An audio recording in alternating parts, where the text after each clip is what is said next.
每天在那边指指点点哦，你们到底有没有帮我们 share 的啊？对，到底有没有加入这个会员的啊？你知道很辛苦吗？马上来公开荧光笔的会员人数，感觉好像很赤裸这样哦。可是我就觉得，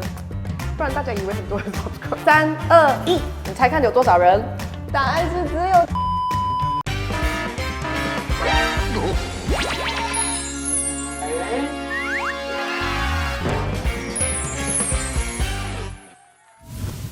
在影片正式开始之前呢，让我们自我介绍一下，我们是荧光笔工作室 Highlight， 是全马最热血的知识型频道。我们以科普的方式聊关于马来西亚的社会、民生、时事议题等等。我们除了有街访之外呢，也有访谈哦。那有这么多的内容，有兴趣的朋友，你们已经订阅我们了吗？还没的话，现在就按赞、订阅、加分享吧。我们每个礼拜3跟礼拜6呢，都会准时上影片，让我们一起好好认识马来西亚。OK， 回到正片。Hello， 大家好，我是莹莹。进入我们的这个5万订阅 Q&A 耶，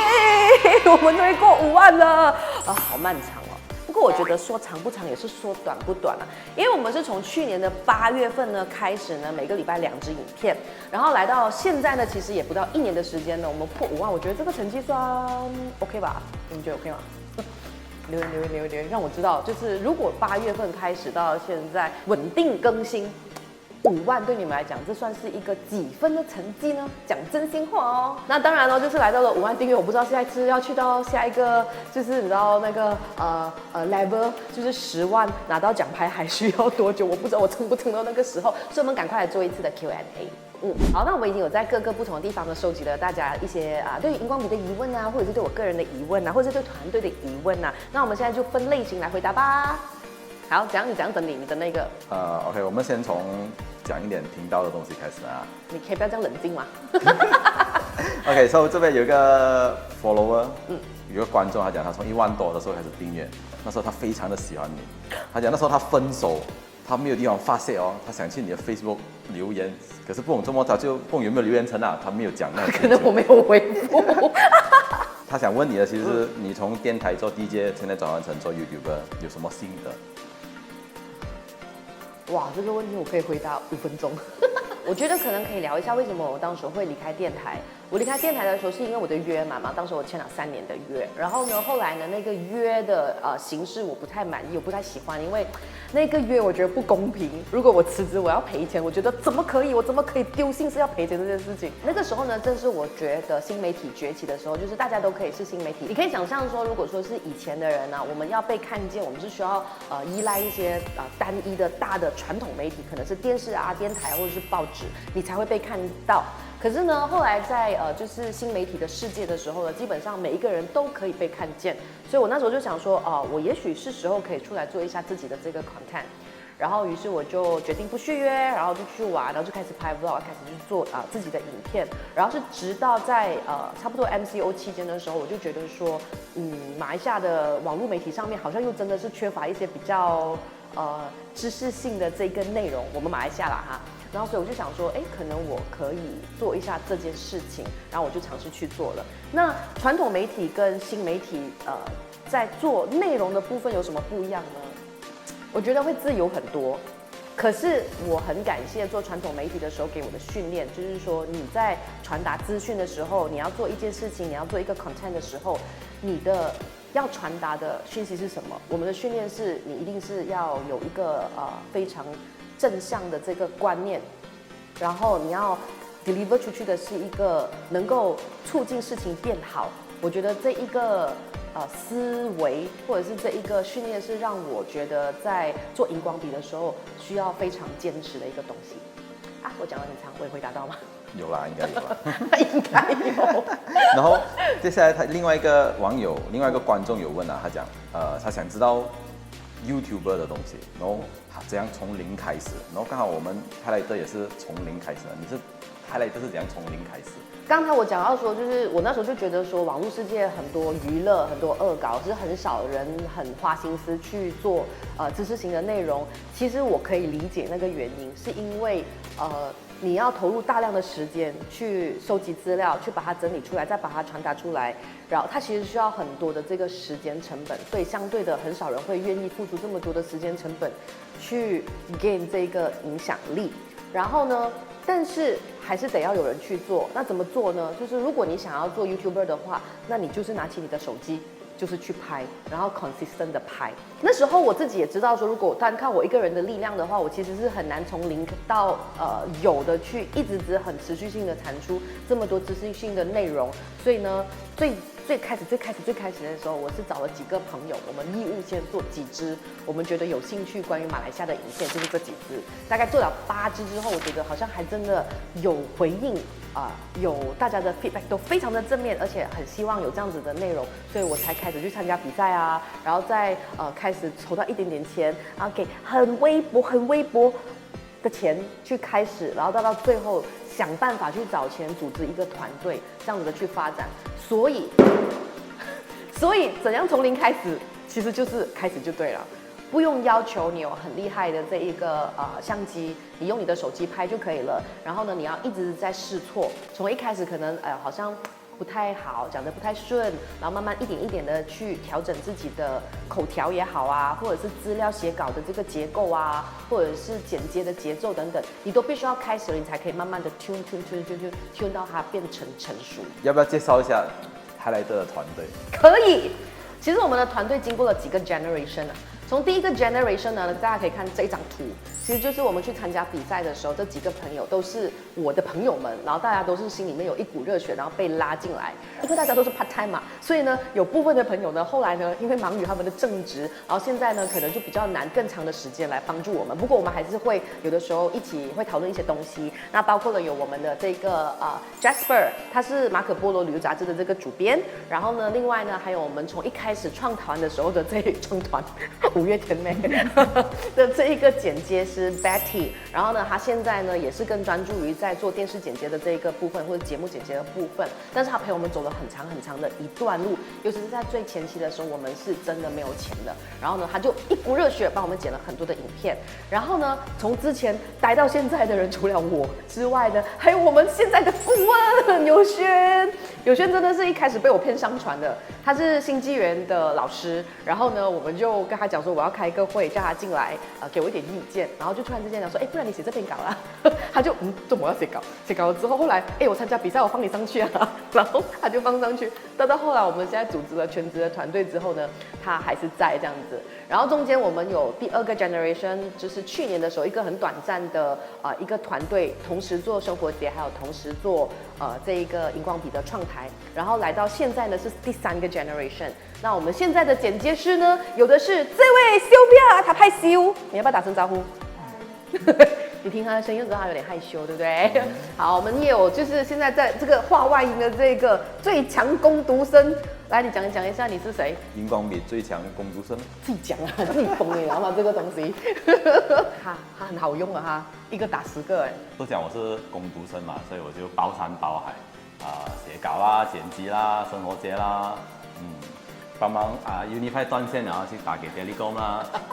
这种什么都是。DBKL 上来查来生，还要去应对啊。DBKL 在查来生的时候，这样子的东西都是我做的。但是我没有叫你 photo state 啦，我没有叫你冲咖啡啦。没有，我这个好啊。有良心，自己没有，等一下这边就没有 photo state 现在。OK， 好，我们就有团军，所以这次的想要生活节呢，它也会是非常重要的成员之一。然后还有一位呢，就是我们的小白兔设计师，我们有的是 Kawai。好，这个弟弟现在单身，欢迎就是喜欢的人可以找他。你是什么 IG 是什么？这里。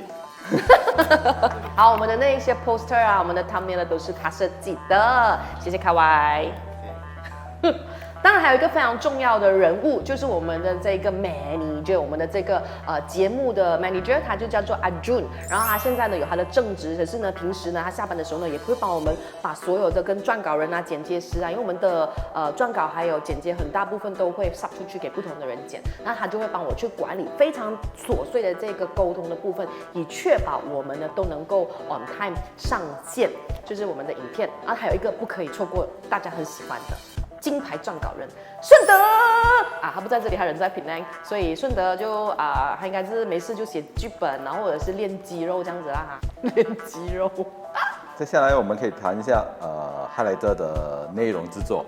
有不少的留言都说希望做多一点比比声帮还有街访的节目。为什么比比声棒跟街访的节目的数目会比较少？哦，是啊，有人这样喜欢看有啊，比比来声棒咩？有啊街访我可以这边理解，因为我自己也喜欢看街访。这边有好几个问比比声棒，可以希望多一点比比声棒，可以常驻嘛这个节目。我们现在的规划是我们大概每1个月会有1支比比来三棒。那比比来三棒呢，它跟街访呢有一个同样的情况，其实它还蛮消耗那一个当下的录制的时候，就是消耗我的精力。我发现了，因为我同时在做很多事情，然后当我在做这件事情之后，我就觉得说，哦，靠，好累哦，这样子。那比比来三棒它难的地方其实是在于什么呢？就是在于上字幕。你们呢又要人家上字幕，不上字幕你们又吵。不过这里要谢谢呢，我们有部分的影片呢是有义工帮我们上的，但是义工可能也只能够上个2、3集，然后大家也累了，也不能够长期。所以如果接下来如果你看到我们没有字幕呢，真的是很抱歉，除非你想要帮我们上字幕啦，请填表格报名。然后至于街访的部分呢，我发现我有一个限制，就是我的马来文跟英文都不太好，所以呢，我很难去访问到不同的种族的人。如果是我自己亲自出马的话，我就会变成只能够访到华人，然后我访到马来人跟或者是其他种族的朋友的时候，会很辛苦，就是我问不到点嘛，所以就会变成，如果这样子一天拍下来的话，搞不好就是要1整天的时间。而且马来西亚人，因为他们都还是比较害羞，然后有一些话好像也不是很，有时候我们真的语言多而不精，表达能力可能也是不见得有太好，所以呢，你可能看到市面上有一些影片啊，它可能是一个10分钟的街访或者7分钟的街访，它分分钟是拍了6个小时都有可能的哦。所以这个是我觉得在现阶段的精力分配上面，还有这个人员的部分，我觉得有一点点吃力，所以我们暂时就暂停了街访的部分。有没有人觉得自己很适合做街访主持人的？哎，你也可以留言报名啊，但是3语要精通哦。接下来还有想跟哪个频道啊，还是 YouTuber 啊，还是什么人合作吗？想合作些什么内容吗？其实我觉得现在的心情就是从去年8月份开始，因为我就知道说，其实你要做一个这样子的频道，你一定是要先烧很多的钱去累积作品，然后呢，你要去让你的能见度被看见，然后打通那个 algorithm 的任督二脉。所以我们其实这一段时间以来都是以专注做自己要做的内容开始，因为有的时候你自己的节奏，你自己的风格，你都还没有 fix 的时候呢，你就去找人家的话，我觉得有的时候不见得是一件好事。那当然，现在来到了5万的这一个门槛啊，我们是可以去找不同的人合作了。所以，我们接下来的比比来三棒呢，其实是有一个系列是访问在马来西亚生活的其他的 content creator 或者是一些 KOL 这样子。只是YouTuber 有没有特别想要？我讲我欣赏的 YouTuber 吧，也可以啊。平行空间吗？平行空间，平行时空，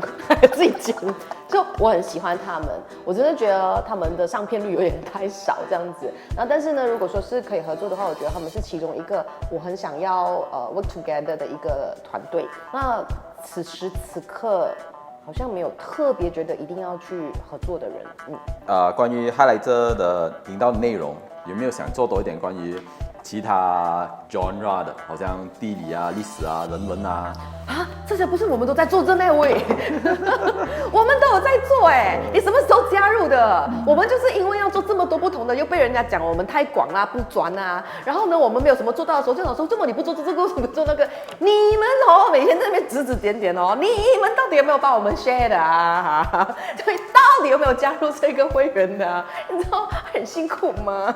罚你。赶快看完这支影片之后给我翻完，然后 play share，OK， 没有加入不用紧，把我们 share 出去。也有一些观众想问一些关于媒体识读的一些方面的问题，他讲好像什么叫做正确比较好的资料收集以及整合的习惯啊，要怎样提升大马人的知识啊、资讯素养啊这样子。我觉得其实最重要的是，最好有越来越多的像我们这样子的频道出现。就是有更多的人制作出类似这样子的内容，让我们的观众知道他是有选择的。我觉得这是其中一个可能可以改善这个现象的情况，就是马来西亚媒体识读的能力比较弱的这件事。这也是为什么我们会开始做这件事情。然后我也不认为说，如果说现在有跟我们差不多类型的节目出现，或是频道出现的时候，我们不会觉得它这是一个竞争还是怎么样啊？不会，我是觉得越多人做越好。那大家在选择自己的这个所所看的内容的时候呢，我是觉得说，如果说是那种变声的啊，或者是那种你听起来有一点点像是拼拼贴贴的那一种节目的话，最好是不要看那么多，因为你根本不知道他写稿的人来自哪里。你会看到荧光笔的话，我们的撰稿人、我们的剪接全部就好像是你看电视节目一样，都是有 credit 的，谁做你是找得到这个人的。然后我们的资料来源，无论是报告也好，无论是图片也好，我们都会有这个描述栏那边会有 reference， 然后让大家呢可以自己去延伸阅读，所以你会从这里可以看得出来，它不是凭空讲的话，它是有来源的。我觉得这个起码在现在马来西亚的这个或者是网络世界的讯息非常的乱的时候，你可以去判断。或者是你可以去感觉一下这一句话、这个 statement 或者是这个说法，它是不是有一定的来源？那我觉得它很大的程度是可以帮助到大家，可以筛选到一些可能假新闻的或者是什么。但是这其实是一个练习来的，就是你一直要有这个的练习和训练和这个意识，它才有可能可以改善。那当然也是希望大家除了有更多这样子的 content creator， 然后也希望大家可以影响身边的人，因为不是有很多的爸爸妈妈，他们未必有这样子的观念。那如果你有这样的观念的话，可以去做更多的宣导。关于最近马来西亚被评为这个媒体自由度掉到第107名，你身为这个频道的主持人，你这个频道门面啊，你将去拿捏这个红线，到底什么是叫做敏感了，什么是叫做讲到不够到位，被政府觉得在自我审查之类的。其实好像我们没有什么在管。我觉得我们没有在管什么自由度啊或排名啊，因为我觉得现在的情况是相对比较自由一点点，没有那么明显的有像之前的打压。我记得我有一次遇到一个就是配音员的长辈，他可能以前也在电台工作过，在国家电台工作过，我印象中是这样。他一看到我的时候，他讲说他都有看我们的影片的时候，我就觉得很 surprise。然后呢，但是他跟我讲的第一句话，他就讲说你 OK 吗？你有没有被就是骚扰，或者是有没有人对你们怎么样？那我就是非常的感谢他的关心，同时我也意识到之前的这个媒体环境是非常非常的不自由的。那当然，我觉得大家也不要太天真，其实现在也不是真的那么自由，只是有一些人你没有真的是针对他，他未必会来动你这样子。这个是我后来接触越来越多人的时候，我知道有一些暗涌还是存在的。那至于荧光笔的那个怎么去拿捏呢？第一个，我们讲的东西必须要是事实，然后呢，它是关乎大众的福祉，或者是我觉得这个事情讲了对大家有用，但是我们并不会让事情变得很针对性。如果我们针对这个人做出一个批判，我们一定是有 source， 一定是有事实。或者是一些报道或者一些报告去支撑这个东西的，所以你讲说如果我们认为比较危险的部分的话呢，可能是马哈迪那个系列，就是我真的戴头盔，其实是真的怕那一集我们真的是录完了之后我觉得很精彩，可是同时我也有一点点的不安，所以我们有请我们的律师的朋友在这里也要谢谢我们的陈志宇律师帮我稍微看了一遍之后，他告诉我如果我们这样子讲的话，我们会遇到什么样子的风险，所以前提就是要是符合事实，他的那一个说法是有来源或者是有报道，然后有被求证过的，然后用词要小心，然后如果真的觉得很危险的时候，找专业的人来帮我们看一下，这样子，这是我们目前尽量去拿捏言论自由跟安全的部分。虽然说法律会保护所有人但是你知道啦，哪里有这么天真哦？这个社会还是有些东西还是要防啦。那当然那些马来西亚的3R 我们就一定不会去碰啦，这种我们都会很小心哦。然后因为我自己是传统媒体出身的嘛，所以我会知道那一条界限大概是在哪里。有人问一些关于小生活节的东西啦，等一下我们可以讲一下小生活节，今年这一届小生活节的一些预告，然后还有人问我们荧光笔几时出周边产品，筹备当中，进行当中，你们想要我们有什么周边产品呢？然后我相信大家应该是想要 T 恤或者是要有这个托特包这样子。然后除了这2样东西之外，还有什么东西是你想要我们出的呢？就是我们让我的 BB 还有我们的嬷嬷其实他们是有名字的好像有人问对，就是有人问那个荧光笔，它叫那个嬷嬷是小恐龙。他不是恐龙，它是马来貘 baby， 看一下马来貘，哪里是恐龙？它这里2条罢了哎，恐龙是这样要很多个 ，OK。然后这是比比荧光笔的吉祥物，比就是写就是笔画的笔，就是荧光笔的笔啦哈，所以我们就会叫它比比。我想要说，哎，又可以肉麻一点，哎，各位比比们这样子。然后这个是我们的就是它，因为比比要有它的高弯嘛，所以它就是马来貘的嬷。如果你注意看我们的那个 opening 的话其实我们的那个动画虽然非常的短，但是它其实是有故事的啊，大家有没有留意过嘞？它的故事呢是嬷不小心掉进了这个路洞，然后呢荧光笔呢就来救她，然后呢他们就成为了好朋友，然后他们做什么嘞？你会看我们的影片 end 的时候呢，他们2个人在补洞。这个其实就是有点寓意着我们人民啊，有的时候就看到说，哎，这种很多洞啊，我们的国家很多洞，那个洞你等它来补，那我们是不是也可以一起携手去把那些洞给补起来呢？所以呢，其实有一些寓意在后面的趁今天跟大家讲一下。好，到底荧光笔的这一些周边，你在什么时候可以买得到呢？就是在今年的想要生活节。没错，我们呢又会再举办这个想要生活节了。那这次呢，我们会做双城记，就是呢会在 KL 办一场，在槟城办一场，规模就跟去年的 KL 场一样的盛大，一样呢会有免费的这个演唱会啦，然后我们一样会有 bazaar 啦，然后我们还会有 forum 啦，我们还会有 workshop 啦，还有针对儿童进行的一系列的这个活动，所以基本上呢是一个全民都可以参与的活动，老少咸宜。当然，我们今年也希望呢可以接触更多呢其他族群的朋友，可以一起来参加这个由民间发起的爱国 Festival。请 block 下你的时间。8月30、31号跟9月1号在 KL 巴萨森尼这一带，然后呢9月14、15、16呢就会在槟城、在 COEX 还有这个 Batu Fringi， 所以把你们的时间 block 给我们喽。那到时候呢就可以在现场买到我们的这些周边商品。那今年的节目有很多啦，我们之后再慢慢跟大家分享，记得把时间 block 下来哦。还有 follow 我们的官方的这一个网站，除了是 Highlighter， 还有这个 I Want Festival， 还有 DJ 音音。